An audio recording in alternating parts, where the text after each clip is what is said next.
Hey, welcome back to Cooking with Depression. I'm Jackie and I'm exhausted. Seriously though, these videos are really fun to make, but they also take a lot of work. I've been talking to some friends about how when I make the videos, I need to have some extra motivation just to kind of set things up and film it, and then also to go back and edit it later.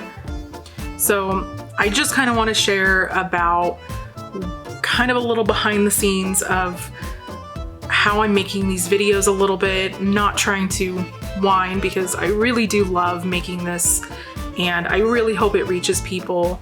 And I hope that someone is getting something out of this, and I just want to be honest and transparent with what I'm going through while I'm making these videos.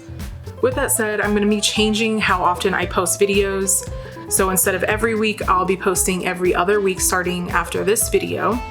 And I'll see if that helps my motivation a little bit. So while this recipe is a level 1, it took, each time I filmed something, it took a couple extra levels of motivation, plus some more motivation when I had to edit or do any reshoots. So thanks so much for bearing with me. And I just wanted to kind of share a little bit about behind the scenes. So the last 2 videos we made mole sauce and enchiladas. So now I needed to show you how to make guacamole, right? Right, so let's go do that. So I keep my guacamole really simple, and this is a really good recipe to make totally your own. For the onions, you can use red onions. I tend to use green onions more often for guacamole because I feel like their flavor is a little more subtle, but it's up to you. You can also use lemon instead of lime, or use juice bottles instead of fresh because it's even less work. And finally, I like using garlic salt and crushed red peppers, but you can play around with different spices here. Remember, cooking is not, should not, be an exclusive club. Have fun with your meals and be creative, and you'll probably end up wanting to cook more. It's my friend April's birthday this week, and so this is kind of for her. Just start experimenting with recipes that sound good, take shortcuts to make it easier, and change things if you think you'll like something better. So make sure that you're using ripe avocados. You want them to be soft but still green inside, which obviously you can't see. So if you don't usually get avocados, you want to be able to put just a little pressure and feel that it has a little give. If it's too firm, you won't be able to mash it. Although I have made guacamole with firm avocados by using a food processor, but this really isn't best. Cut your avocados and remove the pit and make some cuts like this. This will make smashing them later much easier than just scooping the whole halves. So make these cuts and scoop them into your bowl.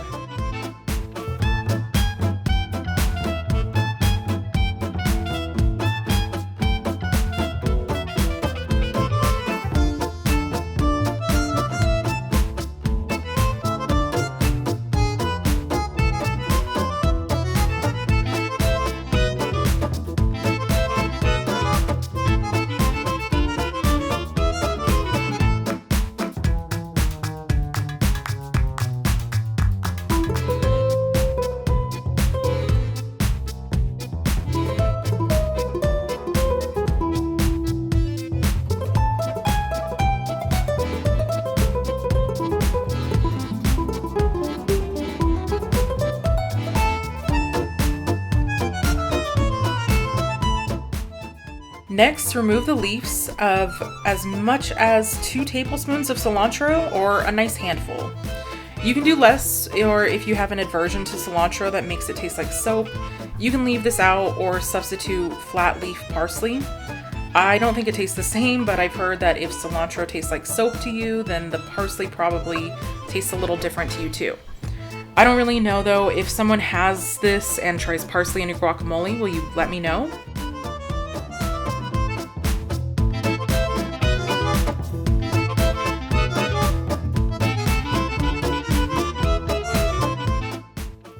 Mincing herbs is a pain. I don't really know how to do this most effectively. I just try to bunch them up as much as I can and make the initial chops, and then kind of freestyling it from there. I am not a pro, folks.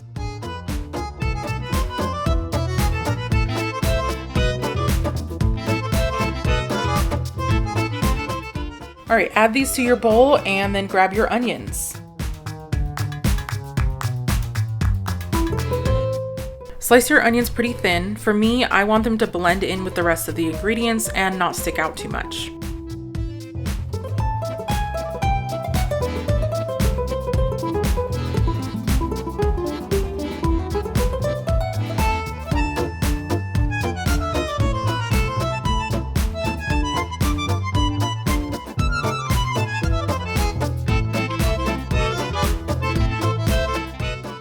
Once you have your onions in the bowl, you can start mashing the avocados.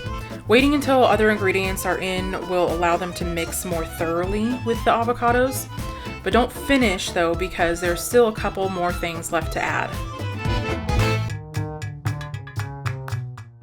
Add in about half a teaspoon of garlic salt and a little shake of crushed red peppers. You can add more or less here.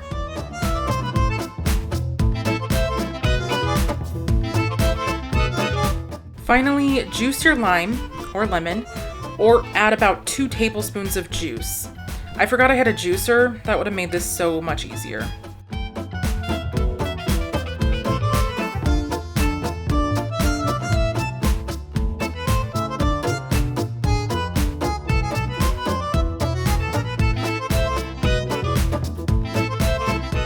Then mash until it's the consistency you desire. Taste and add more of anything you want.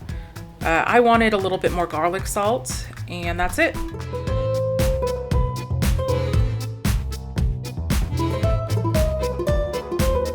So I think this is pretty easy, right? Now you can add those to the enchiladas that we made, or some nachos, or just grab some chips and eat it all up.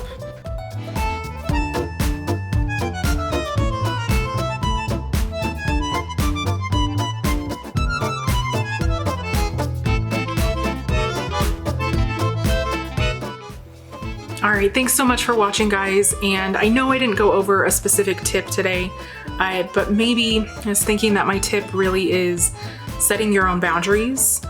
You know, there are times that we're feeling burnt out and we're doing too much and we need to just stop and take a break. And there are definitely things that some people can't just take a break from. So even just trying to find ways that re-energize you and build back your motivation can be really helpful boundaries for you, especially during COVID and in the climate crises that we're seeing over and over all over the world. We need to find a way to not be in a constant state of panic. That will look different for everyone, and if you have a therapist or loved one that you can talk to about what will work for you, I highly suggest doing that. Times are not normal, and normal really wasn't working for a lot of us anyway, but we're living through shared traumatic events, and that's on top of whatever else you're personally going through.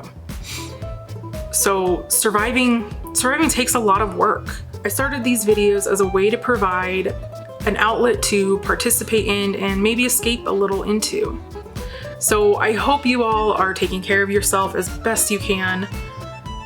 If you have ideas that help you unwind, maybe share them in the comments below and it'll help other people. In the meantime, if you subscribe, I'll be putting out videos every other week. And again, thank you so much for watching. I really hope you enjoyed this, and I'll see you next time.